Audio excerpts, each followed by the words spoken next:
Þetta er verkefni 12 á blaðsíðu C15.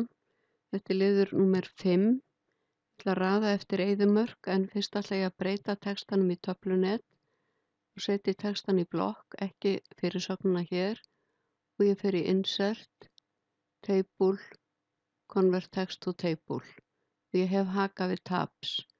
Ef þið viljið hafa dálkana þannig að þeir passi utan textan þá getið þið haka hér við eða mjókkað á eða breikkað handvirt eftir á.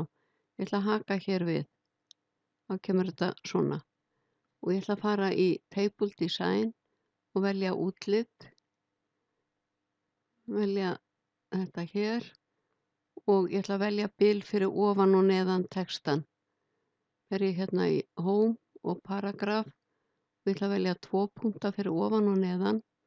Það ger ég hér og 0,1 frá vinstri og hægri.